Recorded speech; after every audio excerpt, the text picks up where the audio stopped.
Namaste and welcome to Pranshu Saxena ji. He's a contributor to our latest book, Shared Roots and Tales from the Indosphere. He's not a newcomer to Indic Academy. I think he's been part of almost four anthologies. So, how does it feel, Pranshu ji, to be part of another book by Indica? It's a great feeling, and especially when Ratul first proposed the idea of the shared roots, and it was very. I mean, in the proposal itself, he basically mentioned that there is a connect to Mahabharata, and Mahabharata is something I care a lot about, and I have read a lot about, and I do a lot of research on. And so within like minutes of reading that, I had the beginning of the idea, and I wanted to pursue that idea. Yeah. I tell it as a joke. There was this gentleman, a professor. He used to come in all the conferences in 1980s to in Delhi to whatever the conference could be. It could be about you know care of mothers in village clinics. It could be about Nepalis in Bhutan. It could be about anything. And he was an expert in his field. His field was a tribe in Madhya Pradesh. He had done a lot of work. So whatever the topic, he would weave it around Mahabharata, and that's what I have done in all the Indic anthologies also. In the shared roots also, when he mentioned it, and so one of the that's basically why I woved it around, and I went to this Mahabharata. I mean, all the four anthologies. The one is set in Flight of Deities is set with Dr. Meenakshi Jain. It's in the Mughal period, and I set it as the Mahabharat in Virat Parv in Mughal court. And so the same idea I basically used here also, and I wanted to pursue with it, and it worked out very well. Yeah. So So, is the story title and the theme something that is a continuation of your past interest, specifically when you go into the specific story that you chose, In Search of Iravan? so one of the things basically I wanted to pursue in this was the idea that, see, if you look at it, uh, of course, in the modern world, there's a lot of back and forth going on, a lot of revisionism going on regarding you know colonialism and other things. So Indian interactions with the outside world was never as colonialist. We went in as guests, and one of the biggest ideas which I think sustained our culture is from 2000 3000 BC. We are still there. As they say, as Iqbal said, the um, Rome and Greece and Egypt rose to their heights and they have vanished, but we are still here. What is there about us? And one of the things I always felt I wanted to emphasize, and especially in this story, is uh, we have the concept of Atithi Devo Bhava. In ancient times, the resources were not much available. The populations used to struggle to have surplus food, surplus resources, and so every organized or every civilization, to some extent, tried to defend themselves. They had this concept of the foreigner, the other, and so the words like xenophobia and all those, they come from Greek. We share a lot with those cultures as well, and still they have these words like xenophobia and others which come at it. We have the opposite of it. We have Atithi Deva Bhava. You are part of our culture, and that large-heartedness, that actually sort of differentiates, and that probably also was the part of our culture and our interactions with the eastern far east. So that's why that Indosphere developed, is because we found ourselves there. They found us as Atithi and as family. And so that became basically part of the family. And that's the one thing I wanted to emphasize. And so the idea then they became search for Iravan. So a lot of people always keep on saying that we tend to follow Mahabharata very literally, which is good. We should. There is a canon version of it, and you should not divert from it. But then Vyas also intended us to use Mahabharata to tell us the tell the to tell the stories of Mahabharata, to tell the stories of Indian culture and ethos, and that's what he basically is. He wanted us to basically share. So one of the things I had noticed in India, and so started from India, is in southern India there are Draupadi Amma temples, and the gate guards are two gentlemen, Poturaja, and there's another and Iravan. So there's a story that that before the war started, Iravan was asked to be sacrificed to ensure victory. This is actually a story which probably came from the Greek, from the story of Iphigenia, the daughter of Agamemnon, when the Greek fleet was stopped at the island of Cyprus. So that sort of sneaked into ours, or maybe was part of it. Either scenario, Iphigenia in that scenario and in this was spirited away by the powers that be, and so they are living somewhere else. So that part I basically decided to use that, and so there's a very minor story in Mahabharata, and I really like these small, these small cul-de-sacs in Mahabharata which Vyas gives us. And there's a story of Jatasur, and Jatasur basically is an actually officer of Pandavas. He's there in the Indraprasth with them all the time. He's a Rakshas, he's a Brahman, he's both, but he's part of them. When they go to the forest, he goes with them. At certain point, he basically becomes greedy and he tries to kidnap, and then there's this. So he violates the guest dharma. And now this is a very powerful part of it.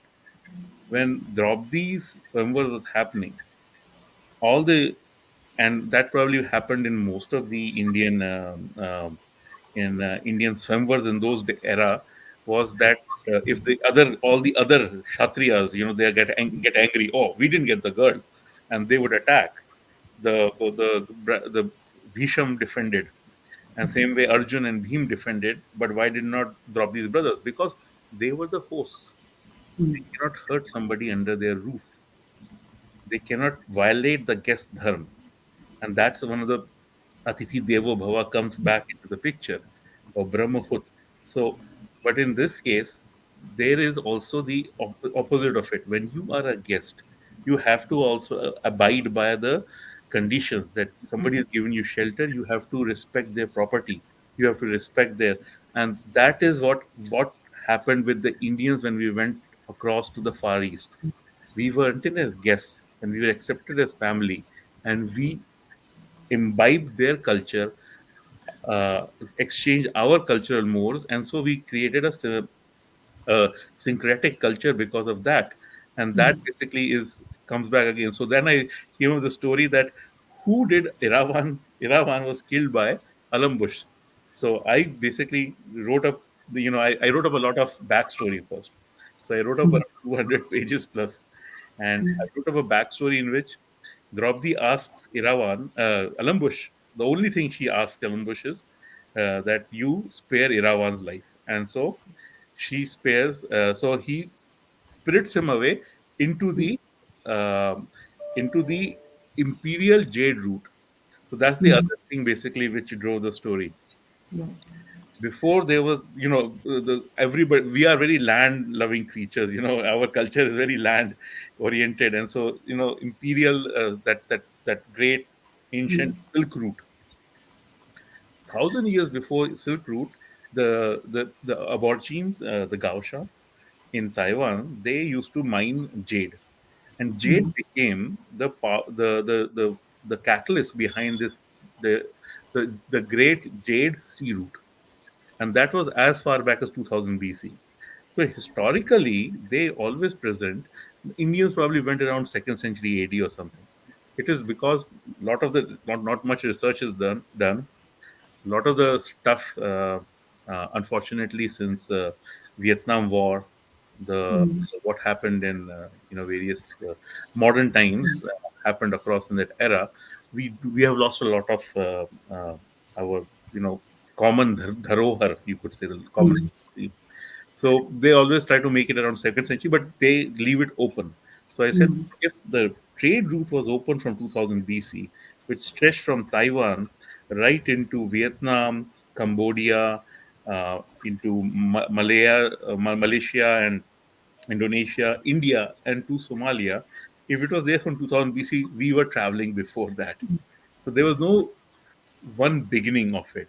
And so that's where I said I was able to keep this story. I was able to unite all these threads and keep the Mahabharata in the component. The other part I wanted to do was something which I've seen our writings on Mahabharata do not look at, is post Mahabharata. War ends, and that's most of your story, basically, sort of even the 3 years. So I wanted to do it after the war. I wanted to do it, and if you're doing it after such a climatic event which basically, the whole age, the Dwapar age is basically defined by at the end of it, where the people who went into the battlefield and who were able to survive, they would have some sort of a survivor's guilt. So I was able to piece together that idea, and that's where I basically cheated a little. People try to do sort of, so you see, you show not tell. So when you're writing a short story, your some of your show basically takes away those, segment of the story, portion of your story away. So what I basically focused there was I created the idea that my main character, Hilaputra, he basically still sees his friends who had died in the Mahabharata still around, and he talks with them. So it's sort of a therapeutic. He's suffering from PTSD or not. We're not sure. So another part of the Cambodian culture is that they have this concept that we are Madhyapada. We are the middle of like the middle earth of Turkey, you could say. So we are the Madhyapada, and there's an archpad in higher, culture, higher uh, spirit realm, and they are close to us.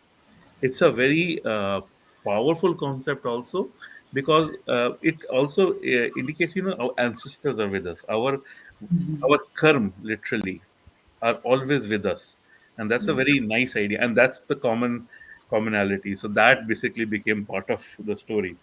And then accidentally, also I was studying the Cambodian mythology and the local, again, the folk tales. So I came across the idea that they have mongoose deities, and so we have a golden nakula at the end of Ashwamedh Yagya. That gave me an idea where to present and set my story, as after the Ashwamedh Yagya, after the Mahabharata, with golden nakula being the golden mongoose, half golden mongoose being the our guide into the into that country, into onto that voyage. What about the Nagas, the Pallava kings of South India? If the first Pallava king is they, they are comparing the genealogy of this kingdom, saying they are also part Naga and part his. Exactly, and that's the idea. See, basically, so what are we calling as Nagas, or the other exotic tribes, you could say, is basically, so Gaoshan and the original Philippines Mahardiks, the original people who were in Australia also Andhra, the what they, the Australians call Aborigines, and of course Indians, and in Somalia, we are common people. See, so there's another idea that wherever we go, we find ourselves, because we have been going across and walking across. The children of Eve have spread across the world. There's a big uniformity across the world, that we are virtually the same, with little bit of environmental variations over the last 4 or 5 thousand years, determining how we look like, but otherwise we are all the same. So that Nagas are part of it, and that's what I'm saying. So I did a research on Kondinne. Kondinne was the leader who took the first, who was the captain, first, I mean, who was the Sarthwaha. Sarthwaha means the expedition leader, the leader of the merchants, or the leader of the, Sarth, you know, the one who guides, Yeah.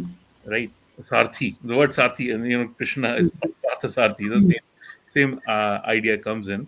So, and I'm very wrong, slightly wrong here, because Sanskrit is very, very nice and tuned language there. They could have multiple meanings with slight changes, but Condemnare, his so I researched on the Condemnare, the wherever in Purans and all the our books, we have the so Wisdom Live is a very nice site, Yeah, ancient I Indian. like it too. Yeah. So I just went through completely, and that's one thing I do. I do a lot of research. I get too much. So Condemnare at one point is descended from Urvashi, and there's a claim that they are descendants from Nagas, and so they also claim that they're descended from Vanars. And one of the names again of the ancestors, and could be not Vana or something, is the name of the brother of Hanuman. So that's another I wanted to bring in there, because Hanuman, see, Hanuman's other brother is Bhim. So that's how I connect here in the story. He's the one who's sending them out onto the, but Anjana, the mother of, so Keshri had several sons other than Hanuman also. So Hanuman, of course, decided not to marry, but he had brothers. And so his brothers would have married, and so basically, Condin inherits so that Naga, that culture that they are. He's part Naga, part Vanar, descendant from Urvashi, and so he's Indian. Like he's all the all the layers which basically make us up as a country, as a people, and in the Indosphere. So that's where, and the idea is that we may call them, and we used to call them Nagas. So the first stories, basically, which Katha Sahita Sagar calls the Cambodians, the early Cambodians as Nagas, and so that's where where they went and they met and interacted. So the other point I wanted to emphasize was, they still love us. We are still very proud. Buddha is still there. Buddhism is still there. A syncretic version of Shaivism and Buddhism is really what is the religion there, and other philosophies. And so, and noting the modern how the colonial, so our interaction with Cambodia was never violent.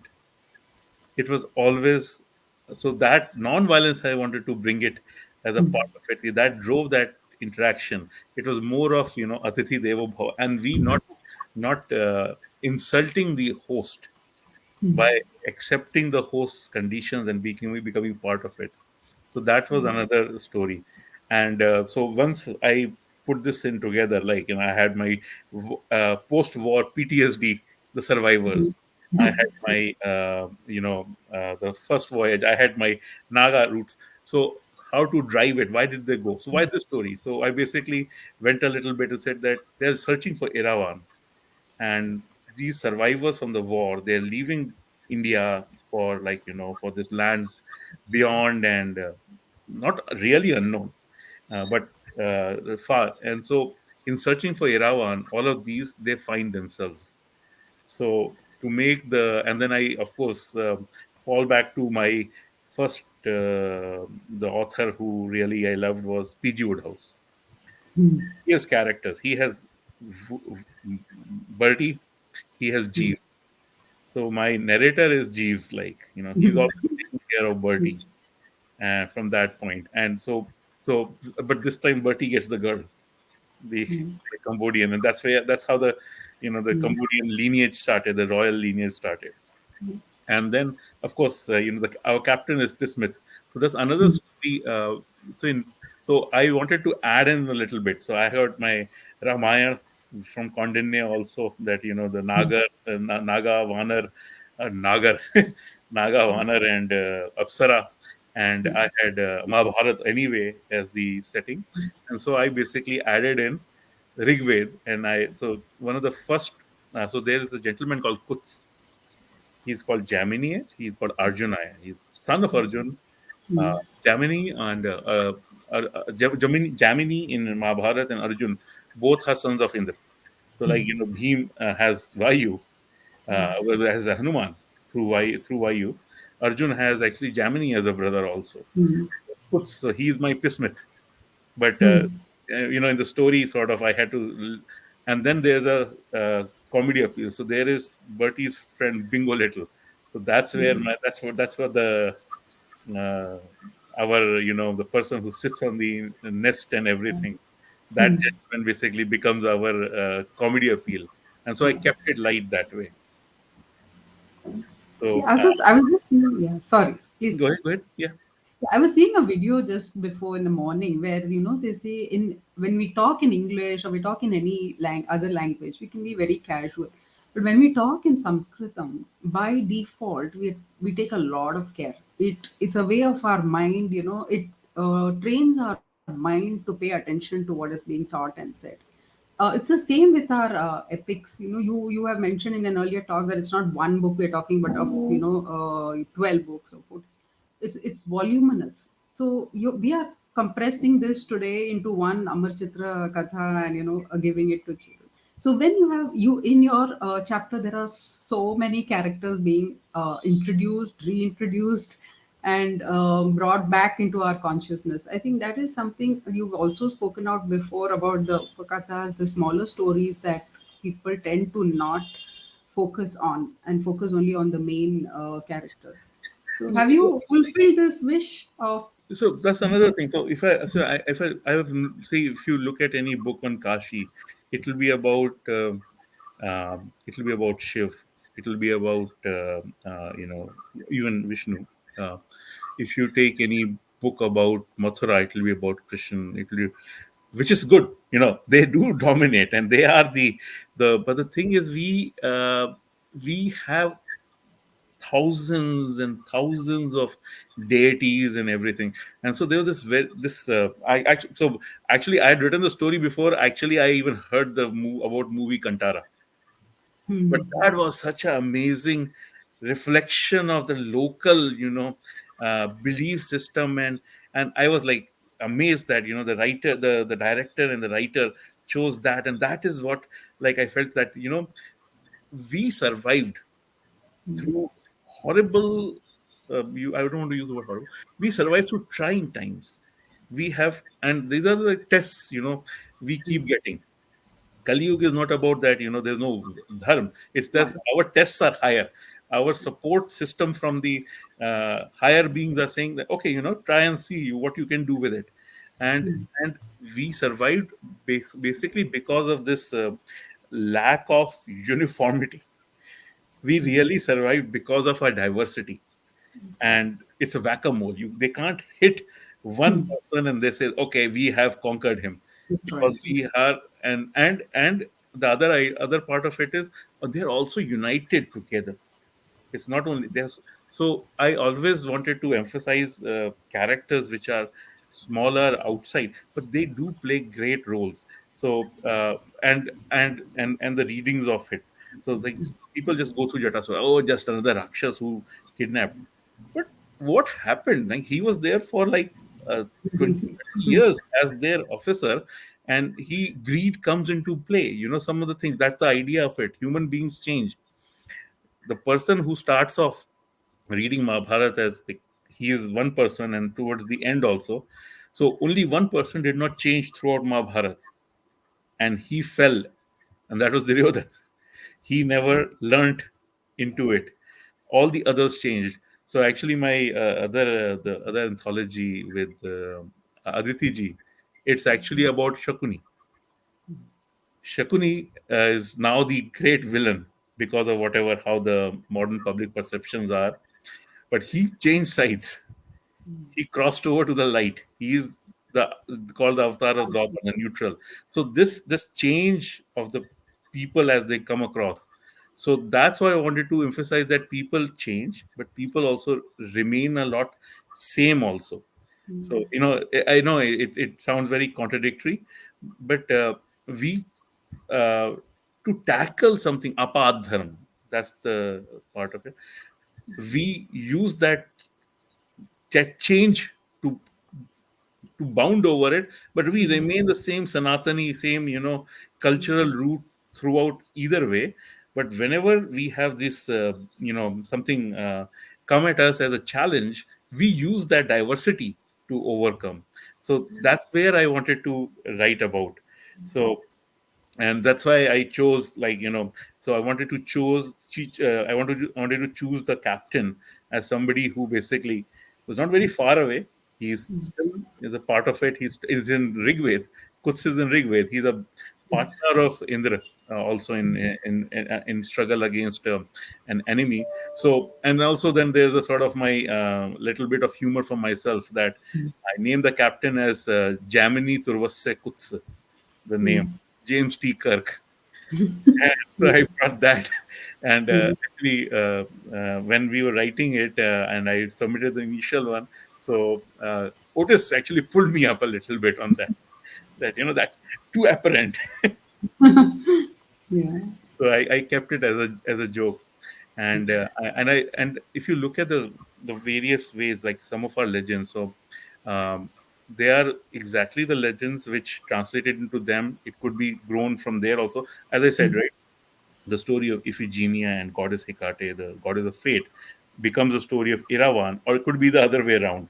However, it may have gone east to west, west to east, and same way in Cambodia, there are a lot of stories which are have the similar structure, similar message in all cases. So I try to inculcate that. So the story I ended up with is that they're settled down there, they are part of the culture. They are raising a family there. They have grandchildren now born in Cambodia, and so I use the story of Ahui Ashtami, and it's done in Karwa Chauth and Ahui Ashtami, a story of Shiv and Parvati.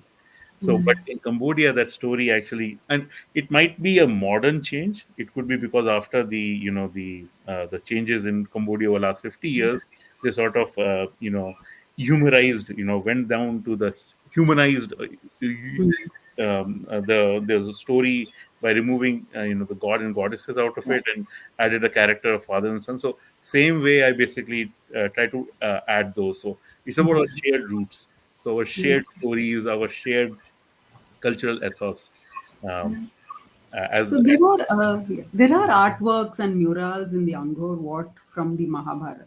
So are these any of these smaller, lesser prominent episodes or characters depicted in the architecture or in the So, so, murals? so one thing that people and they put Angkor Wat also on the flag, right? So Cambodians are obviously very proud of it, and it's an amazing structure. And if you look at the river, and inside the river, there's a million shivlings uh, which have been carved in the river, like permanently. Shivji has, you know, calm. The waters are coming over him, and so which I have another like story somewhere else I have written about him, that poor fellow, you put him in he's anyway living in the Himalayas, and you keep putting water on him.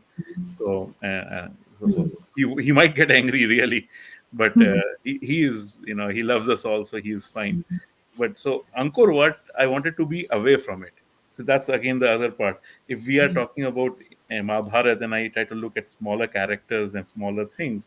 When I'm talking at the Cambodian culture, I want to look at smaller things, the one much before. And the first Indian contact with Cambodia was more than 1,000 years before. There is a lot of iconography in the temples and everything. The surviving chandis in Java, in the surviving and the temples in Siam Reap and Angkor Wat. There's a lot of iconography on Mahabharata and other stories, and on yakshas and vanars. So they, and of course, because the Ramayana is also a very big part of it. So but specifically I did study a little bit, but I decided not to. I Because what happens is, once I start doing any research, I go into this rabbit hole and I keep on going. And so when I started writing it up, and uh, when I was trying to, you know I had a lot of ideas and I tried to put it in. It was becoming like 30,000, 40,000 word even after a lot of editing. And so that's where I said, you start leaving out some of the stuff you want to tell. And I have this unfortunate habit. I try to overload. And one of the first things, not first thing, like, so KPS Shastri had written this very nice in his preface, introduction to Mahabharat, the Thanjavur edition. He says every shlok of Mahabharata should be treated like a shlok of Veda, Treya Artho. Everything should have three meanings. What is you're telling the story as is, Astikadi. Then there's Uparicharit, a transcendental, a higher meaning. It could be a moral compass, story about moral compass, story about morality. And then there is a religious or sanskaric meaning, Lokik or Lokik, both being part of the same. And so when I write, I try to do that. I see I can tell like two stories in the same line, so I try to do that. So if I will write a story that a lady at a ashram, she's calling her husband and she's saying Arya, and but there are also students there, and somebody could be named Arya, so she would say Arya, Shishya nahi Guru. So that's a double joke. So you see that Ashwatthama mara gaya. So see, so that way, I want to put these small like things so that Yeah. it becomes. If you read Mahabharata and if you read Ramayana also, when it was written, even though there was not much education, I mean, not much literacy around, not much number of books. Literally, you can basically probably count on fingers of a hand in one kingdom, even, or even that number of actually written books down, because everybody had to be laboriously written down by hand and everything. People, when they're writing, whoever, like, Rukmini Kalyan around Dikshita's brother, actually writing around 16th century, he is putting the stories and he's putting these rupyams, these statements, that so people were so much familiar with the story, the Mahabharata, the Ramayana, that it was that we don't need to actually write the rupyams or the explanation. Like in one place in Mahabharata also, Vashampayan is basically saying Bhim and Kirmir, where they're fighting like the brothers, the Vanar brothers fought over the woman, over like for Lakshmi. So double meaning, Lakshmi or the woman, which is basically in this case Tara. And well, Sugriv and but the Warner Brothers, that's a simple statement. They got that multiple. cross reference, yeah, cross But the referencing person with who's listening, who they are telling this, Suji, when he's telling the Suji, Ushava, when he's telling the story in Namisharana, he doesn't need to actually explain it. It's there because that much. So I want to bring that back into that how we, and it's of course, we are told you have to write simple and everything, which is also good because there's a Twitter generation. But I also want to say, let's try and cross right. that cross that threshold. Let's try not to think that our readers are simple and everything. I want to put those out there. So if you read it, I put these jokes in. So there's this story, like, so and I basically try to add in some of the modern stuff. So there's a story of the Sabine women and Romulus, how the Rome was founded.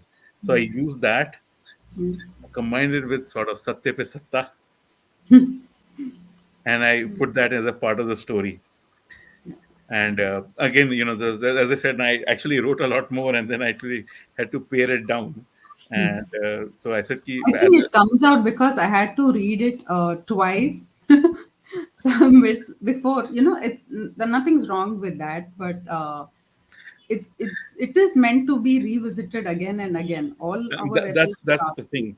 I grew up in a time when we didn't have that many books available and everything. Now people have internet, and you got the whole world is open to the children of this generation, and more the power to them. But in my case, we would read and reread the same books again. Correct. And I used to go down to Sundays to Sunday market in Daryaganj. We used to live quite close to there. We used to live in Daryaganj, and we would go out, and on Sundays we would get like uh, the booksellers, right? The people, they will give paper, and instead you get bartan and everything. So the booksellers would come, and we would find books. I would find books, and I would read it. And if I don't find that many, I'm reading them again on Wednesday and Thursday, and that's basically and that tactile feeling. That's why I love the idea of that we still should be writing books, we still should be printing. So like Kindle, of course, is a part of it. The same tactile touch should be here, and this is where the thing is that when we are watching something with audiovisual, yes, it's going to make an effort and everything. Kantara is a very good example, as we talked about. But if you're also reading it, you are also touching it with your hand, and your mind is also working with it. So you are using your eyes and your mind and your all the other senses are also heightened, and that probably sinks in much more. Yeah, absolutely. And if people like the story and they want to read it again, that gets reinforced. For So sure. that's where I want to see. I want to write something which people would like to go. Okay, what is this? And then they would go back and read again. And I know it can go the other way also. It can become too complex, and people will say, "Oh yeah, I don't understand this." And so I don't think it was, that it won't put people off. It's no, no, something like you learn more every time. It has that feel. yeah, and but that's the idea that in for Mm. 30-35 pages you can probably portray it much better when Yes. you try to expand it. That's And this is even where more, I'm yeah. working right now on this idea of my anthology. And I've written and rewritten my novel several times using because of this, how complex I'm making it, or how easy I'm making it. Yeah. So One, that like for instance, one interesting thing you have introduced the maritime trade and the ship. My father was in the navy, so I went to Sanjeev Sanyal's video where he's explaining how he's reconstructing that ancient ship, and they don't actually, put nails. They're not using nails, but they're using a certain kind of coir to tie together the various parts of the ship. So something totally unrelated, but you ignited that train of thought of how advanced we were at that time to even contemplate crossing the we seas had without. steamships.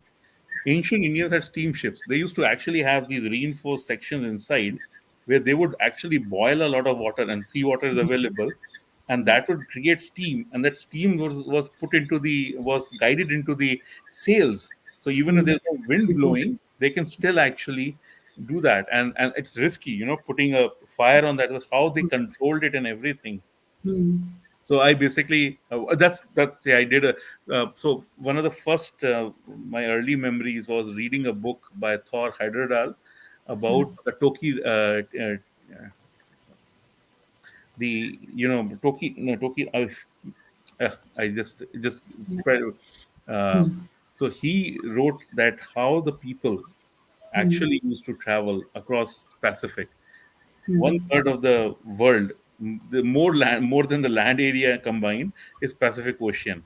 Yeah. And the people, the ancient times, they went from Micronesia and Melanesia and Polynesian islands. They went Mm, across all the way to South America using the boats and the ships of that day. So he built a boat, as I said, no, that's Sanya was talking about. yeah. They actually built a boat with that as the same way, and they did that journey.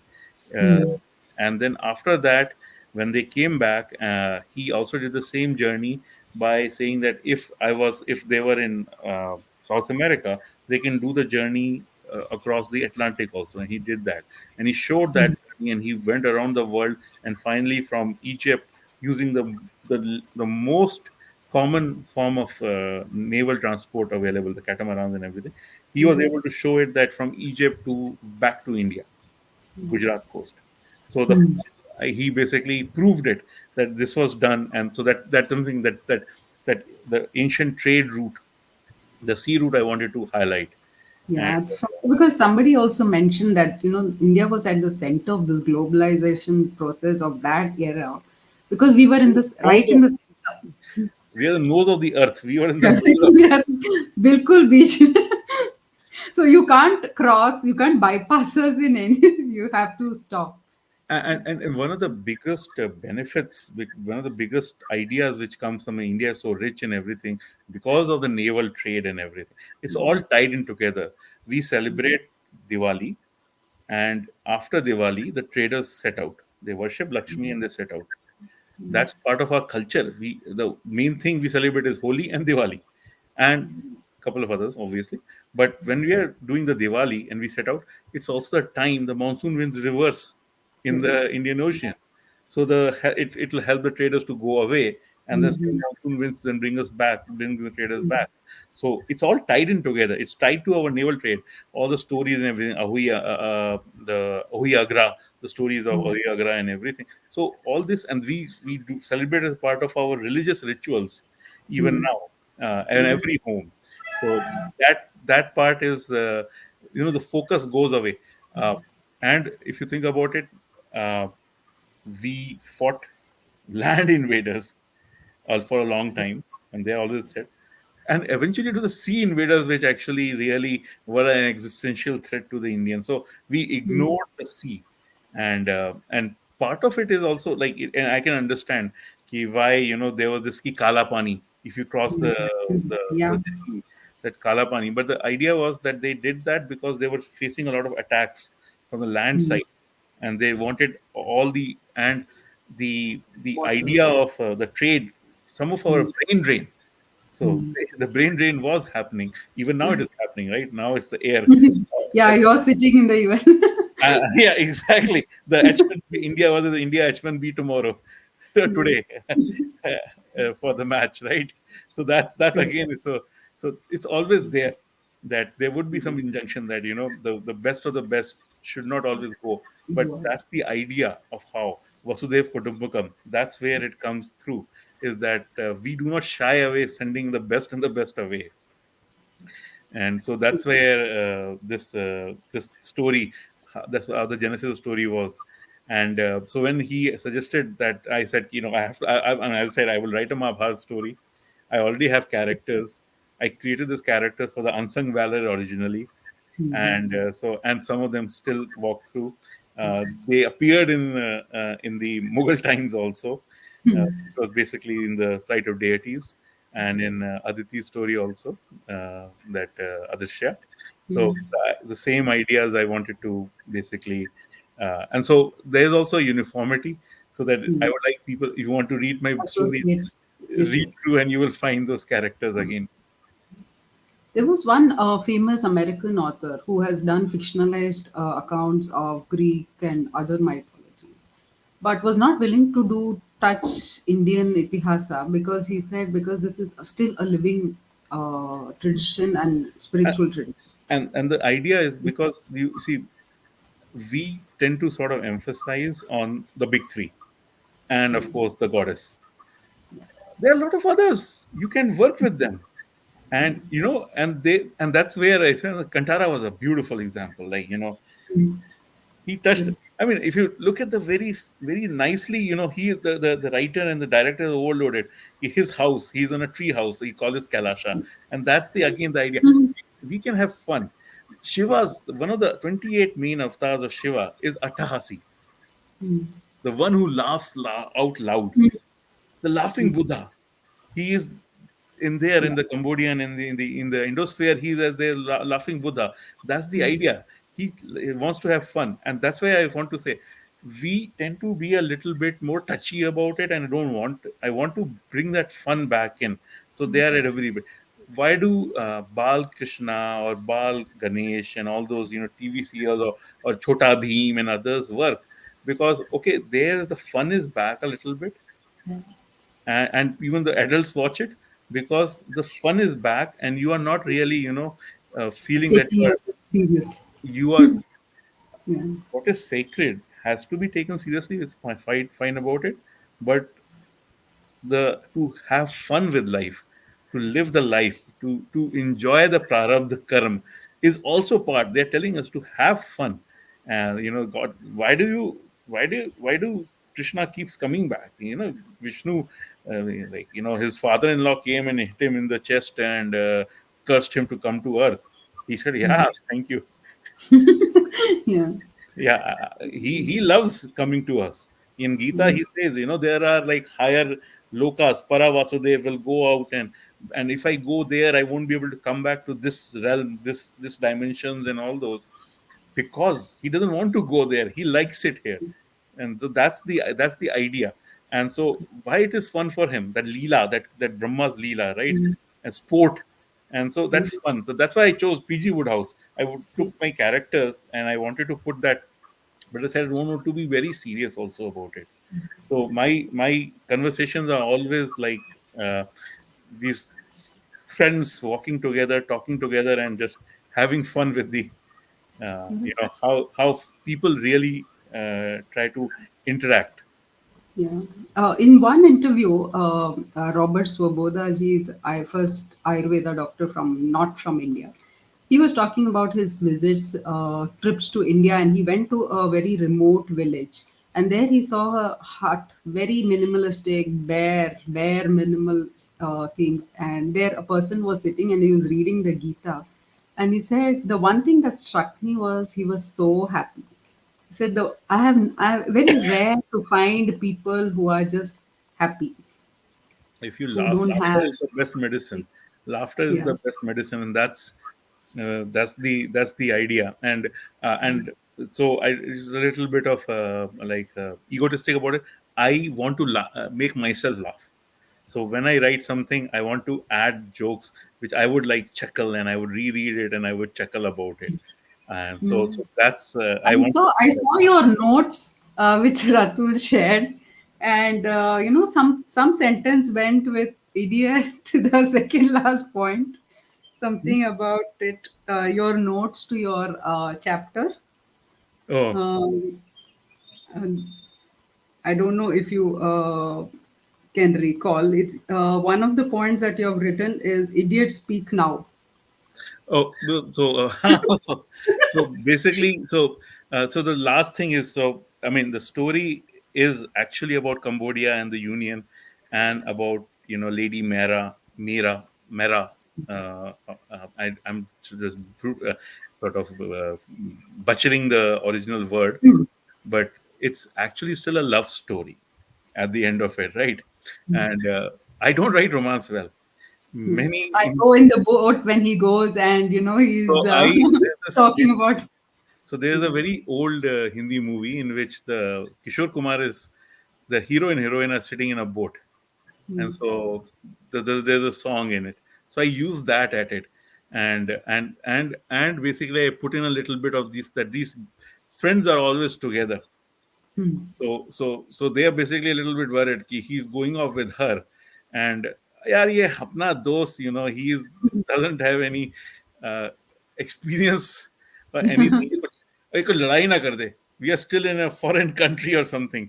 Yeah. So they are all there, and she likes him, he likes her, but they're both not. I mean, she's asking him, and this guy is still being. Yeah. So that's where they're like, "अबे खच्चर बोल भी दे." You Right. say it. So I Yeah. mean, so basically, that's the part of it, that they are friends enough. There's of To course be. ranking. He's a Sartwaha. That guy is just one of the officers, but he's also grandson of Satyaki. So see, I added a little bit of that these survivors of the war and everything, that survival makes them close together, that they can say these things. So that's why he's not saying it. So I said that, so if you read up about the various Cambodian stories about the Priya Khang, and the names of these ladies, and the hero Kondinne and Mera, in that they're very formal and very nice, way of saying it, because they are their royal lineage. And so next 600, 800 years, all the stories about them deal with that. You see the idea about sacredness. So I said, I'll make it into the modern, that they were still a man and a woman, and their friends who want them to be happy and together. And but a little bit like, "Eh bhai, yaar, tu bol bhi de." So that sort of, I wanted Yeah. to add that part of it. So the last two chapters sort of wrote itself very early on, actually. So what I do is I have these ideas and I put them together, and whenever a story idea comes in, I sort of open my this Batua, this virtual wallet, and say, this, these jokes. Now, how to put them into the story? And if I don't use some, I'll use it in another one. Fantastic. Thank you so much for this conversation. I had a lot of fun. And all the best with everything in your writing, Pranjit. Thank you. Thank you. And sorry for keeping you No, no, no. That away. that is fine. Oh, and I do remember. I do realize. I actually sent you in March. I sent you uh, the. Did I send